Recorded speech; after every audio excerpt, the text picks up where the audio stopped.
The worst moments of your life can begin in the most ordinary of places, like a bus stop or a friend's house. Before we get into the stories, a quick word. The dread in many of these tales starts small, a nagging feeling in the back of your mind. But sometimes the real fear comes from ignoring the things we shouldn't. Our own well-being, a persistent pain, a strange symptom, the stress of daily life. We often tell ourselves we'll deal with it tomorrow.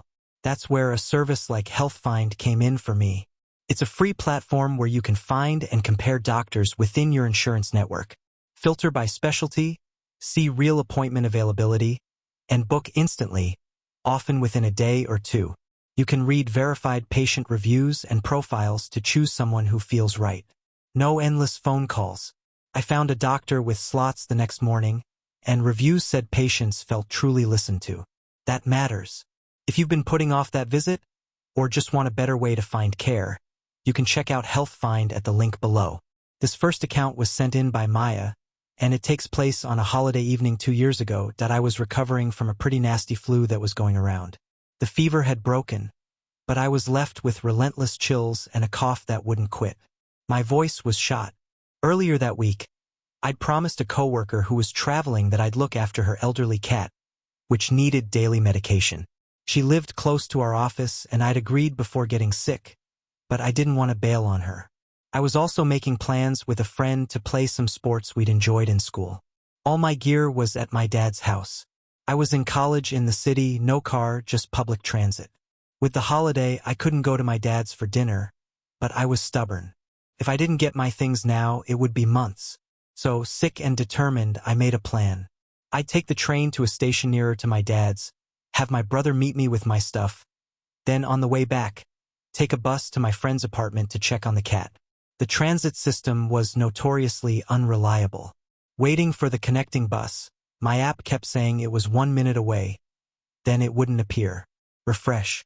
Next bus in 15 minutes. I would have walked, but let me paint the picture. I was a 19-year-old woman, about 5 feet 3 inches, carrying a 13-pound bowling ball, 2 rackets, a bag of leftovers, and I was miserably ill. I'd been standing alone at this deserted stop for over half an hour. It was past 9 p.m. on a holiday. Then a car pulled up. A group of guys, maybe early 20s, were inside, talking loudly in another language, laughing. I assumed they were dropping someone off. One man got out, the car drove away. The station was large. I'd positioned myself away from the bench, trying to contain my coughing fits. Despite the space, this man walked over and sat right next to me.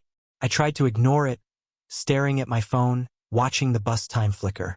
I kept leaning out, searching for headlights. A few minutes passed. Then I felt it.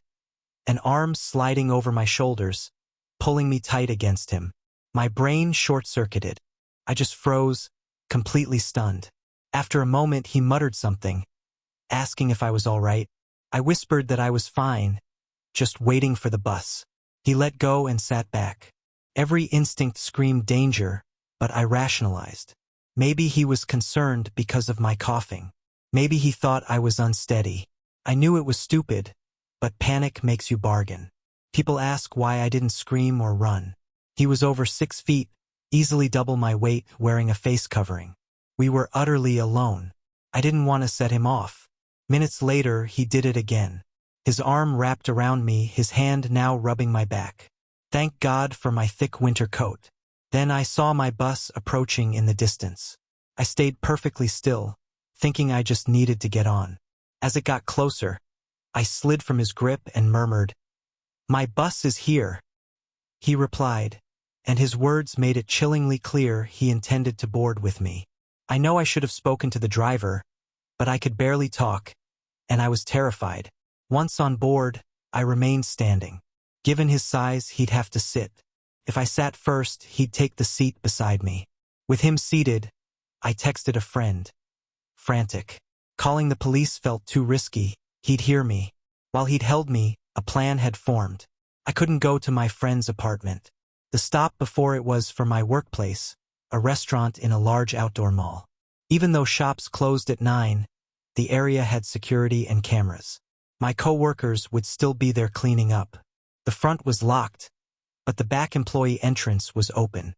To reach it, you had to go through a fenced trash area, then enter a code. The bus reached my stop. He got off with me and immediately seized my shoulder, his grip even tighter now. I had to take small, shuffled steps. I didn't want to bolt too soon and not make it inside. As we neared the back entrance, I saw it. The gate to the trash area was open, and two coworkers were standing there, the back door held ajar. In the slight slack from walking, I wrenched free, sprinted past them, and choked out, "That man's following me. Shut the door." They slammed it. Not 2 seconds later, the handle shook violently, and pounding fists hit the metal. I tried to explain through coughs and tears. We called mall security. Through the restaurant windows, we could see him pacing outside. After a few minutes, he wandered into a shop across the way. Security came, asked questions. One coworker drove me to check on the cat, then took me home. Days later, my manager said security asked if I wanted to press charges. I said I needed time and wanted to know the man's name, what he said he was doing. I never heard another word. To this day, I don't know what he wanted, though I have my theories. I'd buried the memory until that same friend asked me to cat sit again this year. It all came flooding back. The second story comes from Jeremy, about a visit to an old friend 2 winters ago in early December. I drove into the mountains to see Scott, a friend from middle school. After high school, he moved with his family to a small mountain town. We'd slowly lost touch. No fight, just life. So when he messaged out of the blue, inviting me for a weekend, I felt nostalgic. He said the snow made it the perfect time to visit. The drive up was slow on icy roads, nearly empty. The sun set early, and by the time I found his place, an older wooden house on the mountainside, neighbors far apart, it was completely dark. He came out to greet me. Immediately, something felt wrong. I hadn't seen him in years, sure, but his manner was off. His speech was slower, with long pauses as if he'd lost his train of thought. He helped with my bag. Inside was warm but sparsely furnished. A couch, a table, some chairs, old-looking wall hangings. He said I could use the pull-out couch. Across from it was a long, dark hallway leading to a bathroom and 2 spare rooms. He explained it was his grandparents' house. They'd passed recently, and he lived alone now. The hallway was a pitch-black rectangle. For no logical reason, it unnerved me. We talked a bit that first night, but it was strained. He was socially awkward, avoided eye contact, and I kept catching him glancing toward that hallway. I wrote it off to living isolated for so long. When we turned in, he went upstairs. I left a small light on near the hall. The darkness bothered me too much. I fell asleep but woke around 2 a.m. to a thumping from above. It was the sound of someone running fast across the room upstairs, stopping, then running again. It lasted about 20 seconds, then vanished into silence. No doors, nothing. Creeped out, I eventually fell back asleep. The next day, Scott was distant, barely speaking or eating. I asked if he was okay, he'd just nod. He went down that hallway at least 5 times that I saw. I told myself he was using the bathroom, though I never heard a flush. That night, a snowstorm hit. The wind shook the walls. I loved the cozy, snowed-in feeling. I went to sleep on the couch. And again at 2 a.m. I woke. This time to a soft, scraping sound from down the hall, like something being dragged over wood. Then it stopped. A moment later, a distinct tap on the wall right behind me. I turned to look into the blackness of the hall. I didn't get up. Old house? I whispered to myself, rolling over, forcing myself back to sleep. The third night was different. By then, my unease was constant. Scott would stare at me for long stretches, as if checking to see if I'd noticed something. I considered leaving, but the storm was still raging. He went upstairs early. I set up the couch and lay down.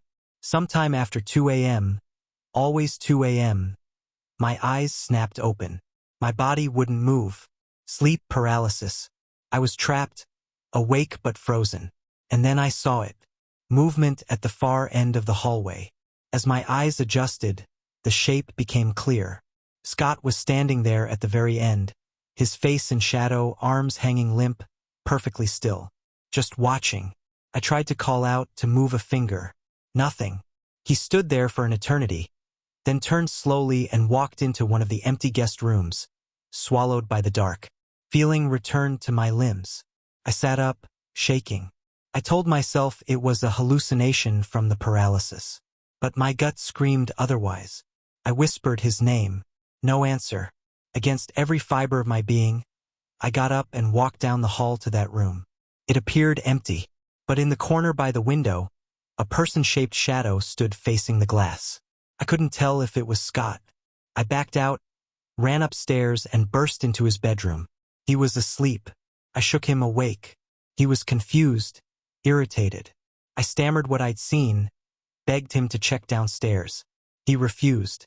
He wouldn't even look at the door. His expression changed then. It wasn't confusion, but a kind of grim knowledge. I demanded, "Scott, who is that downstairs?" He just looked at me and shrugged. That was it. I was done. I ran downstairs, grabbed my things, constantly glancing at the hall. I just wanted to be gone. The freezing air outside was a relief. I cleared my car and got in. As I reversed down the drive, I made the mistake of looking up. In the window of that end room, a silhouette stood watching me leave. That was my last sight of Scott's house. After that, he stopped replying to texts. I threatened a wellness check. He finally responded with just 2 words, "I'm fine." Then, nothing. That wasn't the friend I knew from school. Whatever happened to him and whoever or whatever was in that house with us, I want no part of it. But it haunts me. Those are 2 deeply unsettling true stories. If you have your own, let us know in the comments. If you found this video gripping, do us a huge favor, hit the like button. It truly helps the channel Winds of Thought reach more people. And subscribe for more real accounts from the edges of experience. Thanks for watching.